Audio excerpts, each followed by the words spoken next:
নমস্কার সকলকে, good evening. কেমন আছো তোমরা সকলে? আশা করছি সকলে খুব ভালো আছো, আমরাও বেশ আছি। বন্ধুরা, আজকে একটু অন্যরকমভাবে ব্লগটা শুরু করছি।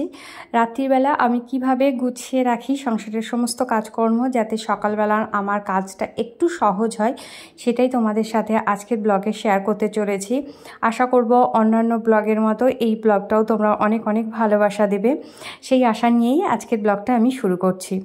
তো বন্ধুরা, ভেবেছিলাম আজকে সন্ধ্যাবেলা থেকে আজকের ব্লগটা শুরু করব, কিন্তু সেটার হলো না, কারণ সন্ধ্যাবেলায় একটু বাইরে গিয়েছিলাম একটা কাজের জন্য। তার মধ্যে এখন আবার তো ঝড় বৃষ্টি হচ্ছে, বুঝতেই পারছো।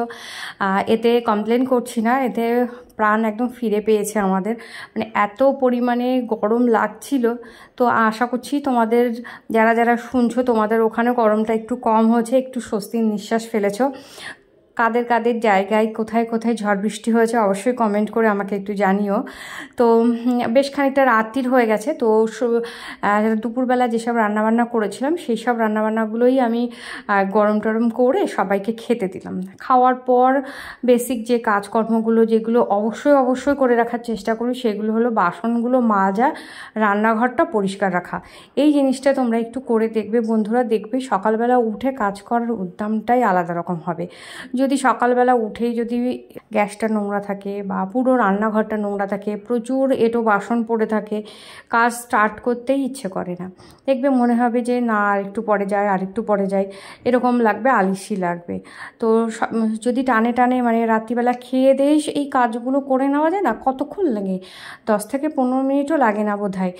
সমস্ত কাজগুলো যদি আমরা একটু করে নিই না গুছিয়ে, তাহলে এই যে সকালবেলা কাজটা অনেকটাই সহজ হয়ে যায়। তুমি যদি মনে করো যে রাত্রে ভালো ঘুম হয়নি বা কোনো কারণে একটু দেরি হয়ে গেছে ঘুম থেকে উঠে, কোনো অসুবিধে নেই, একটু দেরি করে উঠলেও কিন্তু কাজের কোনো রকম সমস্যা হয় না, খুব তাড়াতাড়ি কাজটা শেষ হয়ে যায়। কারণ যদি সকালবেলা অনেকের দেখো রান্না করার থাকে, যেমন আমার সকালবেলা উঠেই রান্নাঘরে কাজ, অন্যান্য কাজ করো আর না করো, রান্নাঘরের কাজটা করতেই হবে। তো তাদের পক্ষে ভীষণ ভালো, সকালবেলা উঠে সোজা রান্নাঘরে যাও, রান্নাঘরের কাজটা স্টার্ট করে দাও, এদিক ওদিক আর একদম সময় নষ্ট করার কোনো দরকার হয় না। তো আমারও সেরকম রান্নাঘরটাগুলো পরিষ্কার করে নিশ্চিন্তে মনে শুতে পারলে না বেশ ভালো লাগে, নিশ্চিন্ত লাগে, যেন সকালবেলা অত বেশি ঝামেলা আমার করতে হবে না। তো সারা সন্ধ্যাবেলা বা রাত্রিবেলা খেতে বসার সময় সব এইসবগুলো চটকাচটকি করে। বিশেষ করে আমি যখন রান্না করি না, আমার মেয়েটা ভীষণ চটকাচটকি করে। যদিও আজকে রান্না করার প্রয়োজন হয়নি, আমার সব দুপুরবেলার খাবার ছিল, সেইগুলো দিয়েই আমাদের আজকে রাত্রের খাবার মিটে গেছে। রাত্রে তো বিশেষ এমন কিছু কেউ খায় না, তখন এইগুলো চটকাচটকি করে। তো ভাবলাম সোফা টোফাগুলো একটু পরিষ্কার করে রেখে যায়, তাদের সকালবেলা ঘুম থেকে উঠেই নোংরা ঘর দেখলে না একদম মেজাজটা খারাপ হয়ে যায়, যাতে ভালো লাগে। তো পরের দিন সকালবেলা চলে আসলাম বন্ধুরা। সকালবেলা বেশ খানিকক্ষণ হয়েছে আমি ঘুম থেকে উঠেছি, তো আমার একদম খেয়াল ছিল না যে আমি ভিডিও করছি। তো সকালবেলা টুকটাক কিছু কাজ সেরে তারপর আমার হঠাৎ মনে হলো যে আমি যে ব্লগ করছিলাম, তো আমার গাছগুলো আমি দেখতে এসেছি, এইগুলো আমার প্রতিদিনের কাজ। আর তোমাদের দেখাচ্ছি কেন বলো তো, এই যে গাছটা দেখো কিভাবে একটু একটু করে মরছে। আগে যে আমার স্পাইডার প্ল্যান্টটা ছিল সেটাও কিন্তু এইভাবে একটু একটু করে মরেছে। আমি জানি না কেন এরকম হচ্ছে, আমার খুব মনটা খারাপ জানো তো। তোমাদের যদি কিছু জানা থাকে একটু বলো না, যে কিভাবে আমি এই গাছটাকে ঠিক করব। আমি বুঝতে পারছি না যে কেন গাছটা আমার নষ্ট হয়ে যাচ্ছে। আর এই গাছগুলো নতুন পুঁতেছিলাম, বেশ সুন্দর গ্রোথ হয়েছে। আর এই দেখো আমার রাবার প্লান্ট আর এই পাশে স্নেক প্ল্যান্টটা দেখছো, এই দুটো আমি নতুন নিয়ে এসেছি। আর এই দুটো পাতা আমার রাবার প্লান্টের নতুন আমার বাড়িতে এসে হয়েছে। তো আমার খুব যত্নের গাছ। এখন আমি রিপোর্ট করিনি, আমি ভাবছি যে প্রচণ্ড গরম তো একটু বর্ষা মতো পড়ুক, তারপর আমি এগুলোকে আলাদা পটে দিয়ে দেবো, যাতে কোনো রকম রিস্ক না থাকে। কারণ গাছের কিছু হলে না আমার খুব মন খারাপ লাগে। আমি সত্যি ভাবি যে গাছগুলো কি করে ঠিক হবে না হবে। রাত্রিবেলা অনেক সময় আমার ঘুম আসতে চায় না, যে কিভাবে গাছগুলোকে কোথায় সাজাবো, কি করব, এইগুলোই আমার মাথায় ঘুরতে থাকে।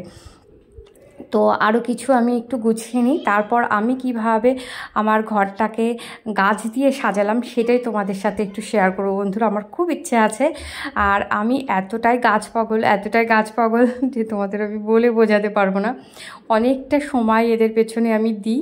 আর যদিও যেসব প্ল্যান্টগুলো আমি রেখেছি খুব বেশি এদের যত্ন করতে হয় না, তবু আমি ওদের গায়ে হাত বোলাতে, ওদের কাছে থাকতে আমার খুব ভালো লাগে। তো তোমরা তো দেখেছোই সারাদিন আমি সংসারের মধ্যেই কাটাই, খুব বেশি বাইরে আমি একেবারেই বেরোই না, যেইটুকু খুব প্রয়োজন হয় সেইটুকুই। তাও মেয়েকে স্কুলে দিয়ে আসা আমার হাজব্যান্ড করে, নিয়ে আসাটা ম্যাক্সিমাম দিন আমি করি, মাঝে মধ্যে আমার ছেলে যায় বা আমার হাজব্যান্ডও নিয়ে আসে। তো এই হলো আমার জগৎ, এইটুকু জগৎ। আর তার মধ্যে এই গাছগুলো আমার অক্সিজেন। এই গাছগুলো না থাকলে না আমার ভালোই লাগতো না। তো এদের সাথে সময় কাটিয়ে মনটা খুব ভালো থাকে, জানো বন্ধুরা। তোমরাও বাড়িতে এরকম ছোট ছোট গাছ কিছু রাখতে পারো, দেখবে তোমাদেরও খুব ভালো লাগবে, দেখতেও ভালো লাগে আর নিজের সময়টাও কাটে, একটা ভালো লাগা থাকে আর কি, এসে যায় এদের সাথে একটা অ্যাটাচমেন্ট চলে আসে। তো বন্ধুরা সকালবেলা সোজা চলে আসলাম রান্নাঘরে। এখন কালকের মেজে রাখা বাসনগুলো আমি সব গুছিয়ে রাখছি। আর ক্যামেরাটা আমার একটু অন্যরকম হয়ে গেছে, আমি বুঝতে পারিনি।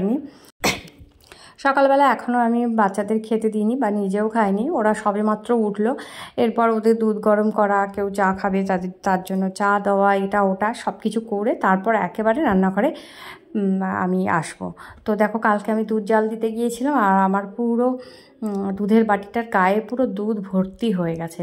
তো এই অবস্থায় না আমি আর গ্যাসে দিলাম না, দুধটা দিলে পুরো পাত্রটা পুড়ে যাবে, এমনিটা স্টিলের, সেই জন্য আমি ইন্ডাকশানে দিলাম। ইন্ডাকশানে দেখবে পাত্রগুলো কম পোড়ার চান্সেস থাকে। তো নিজেরাও টিফিন করে নিলাম, নিয়ে তারপর আমি রান্নাঘরে চলে এসেছি। পুরো দস্তুর রান্না করছি আর এখন আমার একটু তাড়াহুড়ো লেগে গেছে, কারণ আমি ভেবেছিলাম আমার হাজব্যান্ড স্কুলে যাবে না, কিন্তু ও হঠাৎ করে বাড়ি এসে আমাকে বলছে যে স্কুলে যেতে হবে, স্কুলের একটা দরকার আছে। তো হঠাৎ আমি মেসেজটা দেখলাম, কালকে পাঠিয়েছে কিন্তু ওকে দেখেনি, এখনই দেখেছে। তো বলছে আমাকে একটু তাড়াতাড়ি ভাত দিও যাতে আমি একটু তাড়াতাড়ি স্কুলে যেতে পারি। যাই হোক, পরবর্তীতে আর যেতে হয়নি, ফোনেই কাজ মিটে গেছে। এখন তো অনেক উন্নত যুগ চলে এসছে, তো ইমেলে যেসব কাগজপত্র লাগবে পাঠিয়ে দিয়েছে।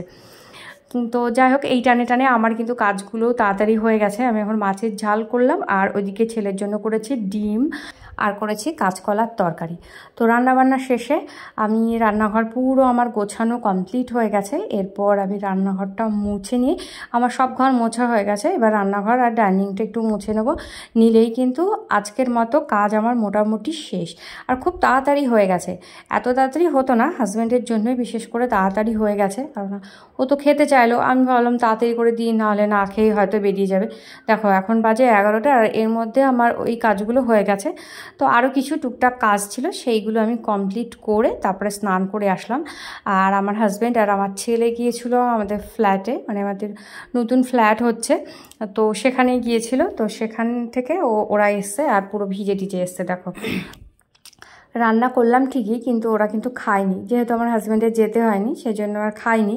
ওরা ফ্ল্যাট থেকে ফিরে এসে স্নান টান করে ফ্রেশ হয়ে নিল, ততক্ষণে আমি গুছিয়ে নিয়ে তারপরে ওদেরকে খেতে দিয়েছি। সকালবেলা দুপুরের খাবারটা আমাদের একটু তাড়াতাড়ি হয়, মানে একটু সকালই হয়।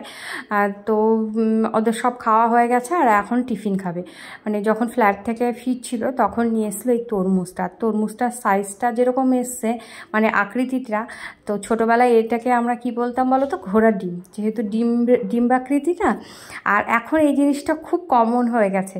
আমরা যখন ছোট ছিলাম তরমুজ নিয়ে আসতে দেখতাম গোল গোল, এখন গোল গোল তরমুজ খুব একটা বেশি দেখাই যায় না। তো আমার এই আকৃতিটা দেখে আমার ওরকম মনে হলো, সেই ছোটোবেলার কথাটা মনে পড়ে গেল। খুব বলতাম যে ঘোড়ার ডিম এসছে, ঘোড়ার ডিম। তো তোমরা এরকম কিছু বলতে কিনা একটু জানিও। হঠাৎ করে এডিট করার সময় আমার হঠাৎ মনে পড়ে গেল। আর এটা না খুব আনন্দের একটা বিষয়, জানো তো। এখন যেহেতু অনেকটা পথ চলে এসেছি, তো ছোটোবেলার ওই দিনগুলোর কথা মনে পড়লে খুব ভালো লাগে। এখন মনে হয় কি ছোটোবেলার দিনগুলোই ভালো ছিল। যত বয়স হবে, যত আরও মানুষের সঙ্গে মিশবো বা আমাদের বুদ্ধিটা পরিণত হবে, তত বেশি মনে হয় যেন জীবনটা জটিল হয়ে যাচ্ছে। আর সেই ছোটোবেলার কথাগুলো খুব মনে পড়ে, মনে হয় যে এখন ওই অবস্থায় ফিরে যেতে পারলেই বোধহয় ভালো হতো। অথচ ছোটোবেলায় কি মনে হতো যে কবে বড় হব, বড়রা আমাদের পাত্তাই দেয় না, কবে বড় হব। তো যাই হোক, এখন আমাদের ফল খাওয়ার টাইম। প্রতিদিন কোনো না কোনো ফল আমরা সবাই মিলে খাই। আমার ছেলে খায় না অবশ্য, ওর খুব কম ফল খায়, মানে 2-1টা ফল হয়তো খায়, আর কোনো কিছুই খায় না। তো ও বাদ দিয়ে আমরা সবাই মিলে এখন খাবো। আর এত বড় তরমুজ কীভাবে স্টোর করবে বলতো বন্ধুরা, এইভাবে প্লাস্টিকটা মুড়ে রেখে দেবে। তো আমার এখানে বড় প্লাস্টিক ছিল না বলে এরকম প্লাস্টিক আমি কেটে রাবার দিয়ে ফ্রিজে রেখে দিয়েছি। বেশ কিছুদিন কিন্তু এইভাবেই ফ্রিজে থাকবে এবং একদম তাজা থাকবে। তোমরাও বাড়িতে তরমুজ আনলে এইভাবে স্টোর করে দেখো, দেখবে অনেক দিন তাজা থাকে। তো চলো বন্ধুরা, আজকের ব্লগটা আমি এখানে শেষ করলাম। প্লিজ লাইক কমেন্ট শেয়ার করে দিও। সবাই খুব ভালো থেকো, সুস্থ থেকো। Tata bye.